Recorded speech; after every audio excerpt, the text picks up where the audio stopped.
Kaugnay sa pagkakapirma ng Comprehensive Agreement ng Bangsamoro, mga kapanayam natin si Ghazali Jafar, Vice Chair ng MILF. Magandang umaga po, Ginoong Jafar.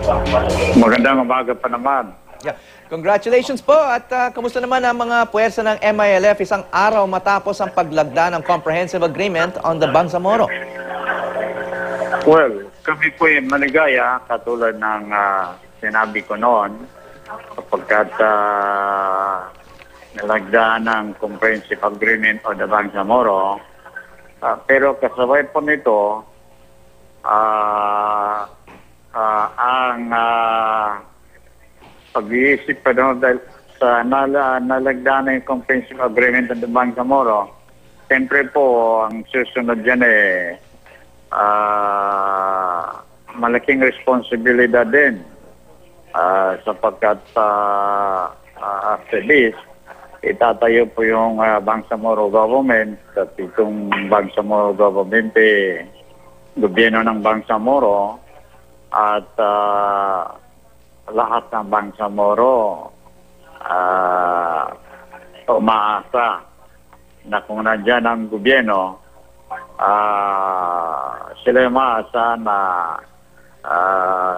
unlad yung kanilang pamumuhay at gaganda ang Bangsamoro, madidevelop ang Bangsamoro ancestral homeland. At malaking responsibilidad po ito ng mga leaders ng Bangsamoro sapagkat napakataas ang expectation ng mga tao sa mga leaders. They expect so much of us. Ngayon po, bilang mga leaders nila, siyempre gusto namin maggampanan ng maayos yung kanilang yung kanilang expectation, at least kung hindi man full satisfy namin yung kanilang expectation, at least hindi sila failure sa expectation nila ng mga tao, Bangsamoro people from us. Yes. Sir, paano nyo naman minamanage itong mga high expectations ng mga puwersa at mga constituents ninyo? No?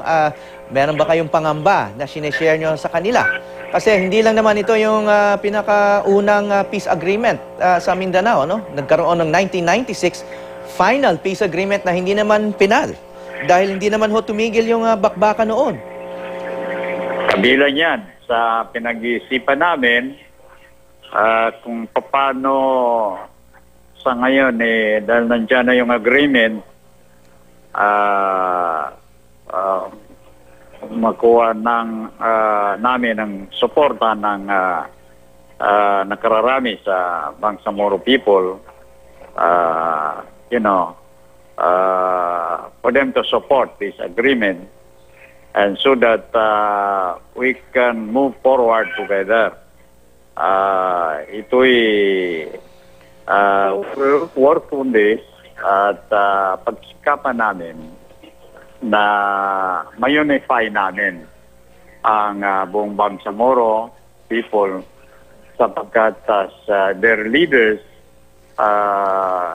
kabilang ito sa responsibility namin. In other words, we can say that our mission today now that the Bangsamoro, the Comprehensive Agreement on the Bangsamoro has been signed, is to unify our people so that we can move forward together para sa kaunlaran ng aming lugar, Bangsamoro, at para mapagsilbihan namin ng mabuti ang mamamayang Bangsamoro. Yeah, kasi isa doon sa mga sinabi ni MILF Chair Murad kahapon, itong Comprehensive Agreement on the Bangsamoro ay hindi lang para sa MILF, kundi para rin sa MNLF, no? Kasi yun nga, sinabi niyo nga na isang challenge para sa inyo ay ma-unify yung iba't ibang puwersa sa Mindanao. Alam natin na may malaking paksyon ng MNLF na sumusuporta sa peace agreement, pero meron namang mga puwersa sa Mindanao na hindi po sumasang-ayon at hanggang ngayon po ay lumalaban pa sa gobyerno. Katulad ng yung paksyon nga ni MNLF Founding Chair Nur Miswari at pati itong BIFF na binubuo ng mga dating miyembro ng MILF. Opo. Pero ako'y naniniwala na kung pinapatupad ng Bangsamoro government at maayos ang pagpapalakad ng gobyernong ito ng mga leaders ng gobyerno ng Bangsamoro at magiging maunlad ang pamumuhay ng mga tao at maganda ang takbo ng sa pamamalakad ng gobyerno. Ako po ay naniniwala na susuporta ang lahat. Susuporta ang lahat. Inshallah. Yeah. Sir, on a practical level po, ano ba ang mga susunod ninyong hakbang? Susunod na hakbang ng MILF ngayong napirmahan na ang agreement? Well, inaantay pa natin matapos yung pagsulat sa proposed Bangsamoro, yung draft basic law. At pag natapos ito, submiti sa Congress of the Philippines at probably the President will certify this as urgent bill at it will be forwarded to the Congress of the Philippines for para ma-aproba nila and so that they will approve. Pag na-aprobahan ito ng Congress of the Philippines, it will be ratified by the Bangsamoro people. At pag in-approve ng Bangsamoro people through ratification, yun na yung itayo na yung Bangsamoro government. Yeah. Wala naman kayong pangamba, sir, na hindi ito maaprubahan ng Kamara o ng Kongreso na ang majority ng mga miyembro ay mga Kristiyano?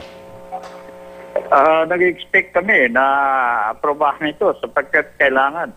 Ito kasi ang key to the solution to the Mindanao conflict, yung gera sa Mindanao. Ang susi dyan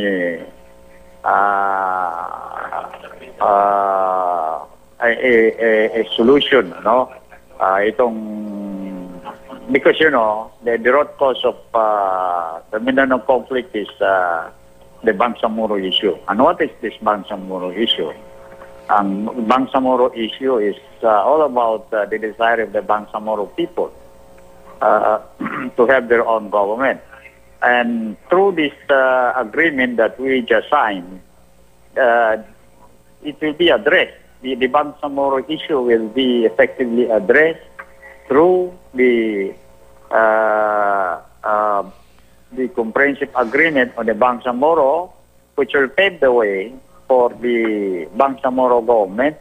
And so, kapag nandiyan na yung Bangsamoro government, yung conflict in Mindanao, mawala na ito. As a matter of fact, ngayon, almost zero na ang encounters between armed forces of the Philippines at yung mga puwersa ng Bangsamoro in Mindanao. So zero encounters na po over what time period, sir? Since when? Ano po yun? Sinabi nyo na wala na pong enkwentro sa pagitan ng MILF at saka ng militar, ng gobyerno. Kailan pa ho itong zero encounters? Matagal na. I think kahit last year, no? Base doon sa record ng ceasefire agreement, yung ceasefire committee ng MILF at GPS. Okay. Pinatupad naman po itong ceasefire agreement since last year. Yes. Okay. So, isang malaking confidence building measure po yon para sa inyo at para sa gobyerno. Ayon doon sa record ng International Monitoring Team. Okay. Since last year, almost zero ang violations. Okay. So, we're all hoping for the best, sir. Maraming salamat. Okay, Gonzali thank you. Jafar, Vice Thank Chair you very much. ng MILF.